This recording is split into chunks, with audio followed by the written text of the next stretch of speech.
The focus anchor, the mind's blueprint to taming your attention. Have you ever found yourself in the middle of a task, only to have your mind pulled in a dozen different directions by a notification, a stray thought, or the endless scroll of a news feed? In a world designed for distraction, maintaining a sharp and sustained focus has become a monumental challenge. In this episode of The Mind's Blueprint, we explore the profound psychological impact of a fragmented mind and reveal the blueprint to finding your focus anchor, a powerful tool that allows you to reclaim your attention and build a life of deep, meaningful presence.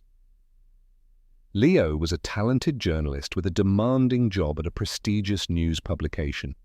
His days were a constant barrage of information, breaking news alerts, a flood of emails, and the ever-present pull of social media notifications on his phone. He would sit down to write a critical article, intending to dedicate hours to deep research, but his mind would rebel within minutes. He'd check his phone for a new notification, open a new tab to look up a related topic, or start an entirely new task, convincing himself he was being productive by juggling multiple things at once. In reality, he was just bouncing from one thing to the next, leaving a trail of half-finished projects and a deep sense of inadequacy and failure. The simple act of sitting still and concentrating felt like a foreign concept. He felt a constant low-grade anxiety, a tight knot in his stomach that told him he was always behind, always failing to live up to his potential. He would look at his colleagues who seemed to work so effortlessly, and he'd feel a pang of jealousy. He was a master of 1,000 inputs, but a novice in controlling his attention.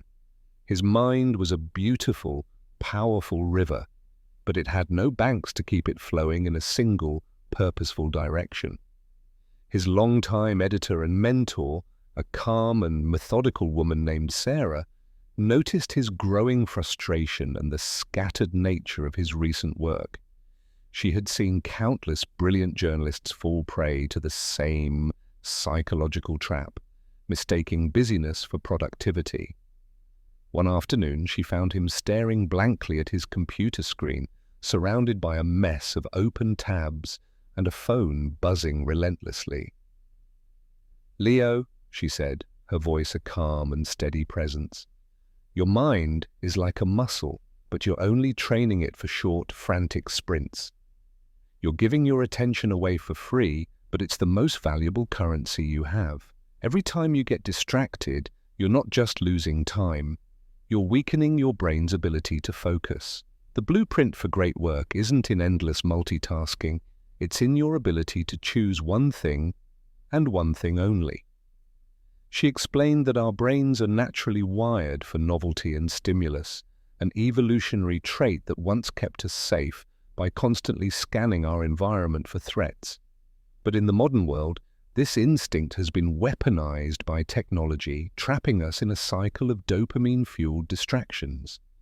She introduced him to the concept of the focus anchor, the practice of deliberately and repeatedly bringing your attention back to a single point. This wasn't about willpower, she argued, which is a finite resource. It was about training your mind like you would train a muscle.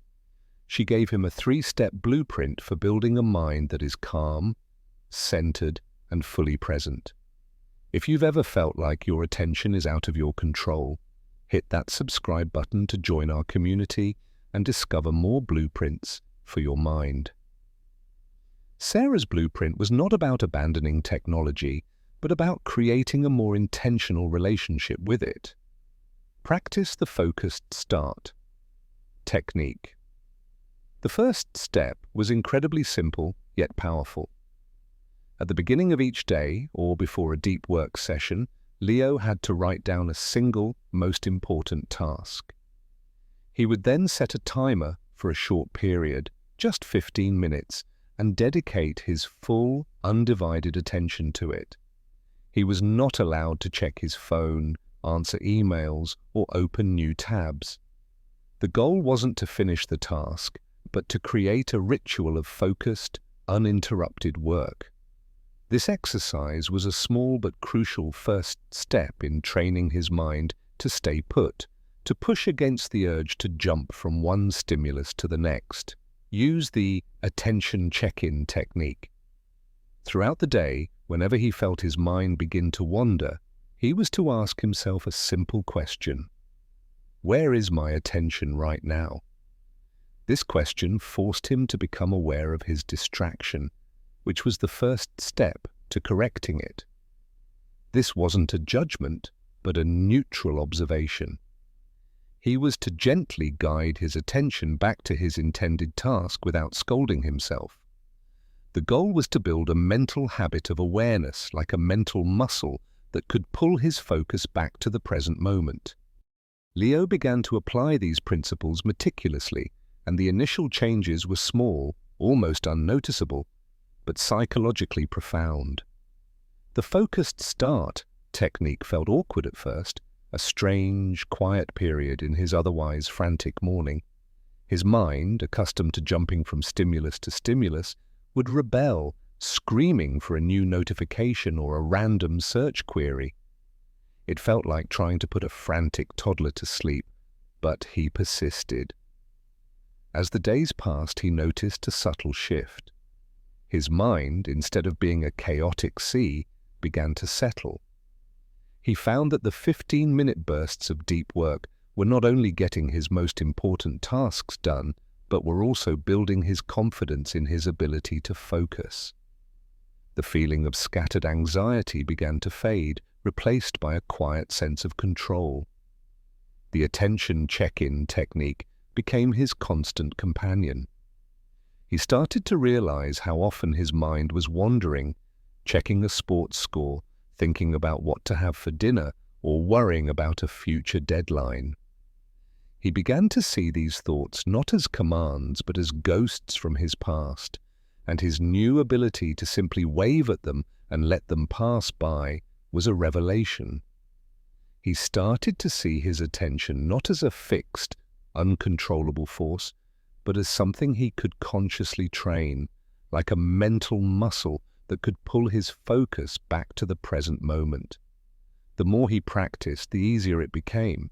He began to build longer and longer periods of uninterrupted focus, finding a deep sense of satisfaction in his work that he hadn't experienced in years. The feeling of flow, of being completely absorbed in his work, started to become more frequent and profound. The most transformative change came from the final step of the blueprint, which Sarah called "Build a Digital Sandbox Ritual." Finally, she encouraged him to create a dedicated time each day for mindless scrolling and checking notifications. This digital sandbox was a structured release valve for his mind's desire for novelty. By giving his brain a specific, contained window for distraction, he took away its power to hijack his entire day. He would set a timer for 20 minutes and allow himself to check social media, respond to non-critical emails, and read random news headlines all in one sitting. Once the timer went off, he would close his phone and laptop and not touch them again for the rest of his work session. The once constant temptation to check his phone diminished, and he felt a profound sense of digital freedom. He was no longer a slave to his device. He was its master. His work became more efficient, more creative, and more powerful. He was no longer a victim of distraction.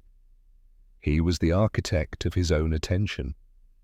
He learned that true productivity isn't a relentless grind, but a mindful management of your most valuable resource, your focus. The culmination of his journey was a major long-form article he had been avoiding for months. It was a complex, investigative piece that required days of uninterrupted focus. With a clear mind and a focused intention, he sat down and began to write. He used his focused start and attention check-in techniques, and he found himself in a state of deep, uninterrupted concentration he had only read about. The words flowed effortlessly, his thoughts clicking into place, and for the first time, he felt completely absorbed in his work, as if nothing else in the world existed. Time simply disappeared. His fingers danced across the keyboard, and the words appeared as if from nowhere. When he finally looked up, 4 hours had passed. The article, which he had expected to take weeks, was almost complete.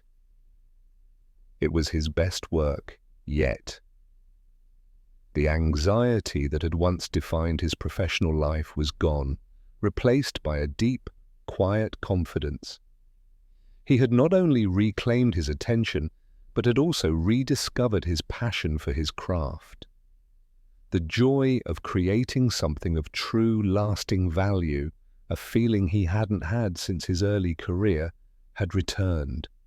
He had built a mental muscle that was strong enough to navigate the chaos of the modern world and create something of genuine worth. His journey had not just given him a new skill, but a new life. You are not a sum of your distractions. By understanding the blueprint of your focus anchor, you can transform your attention from a chaotic storm into a powerful, purposeful laser. Join us next time to uncover more of the mind's blueprint, and don't forget to subscribe to our channel for more insights into the human mind.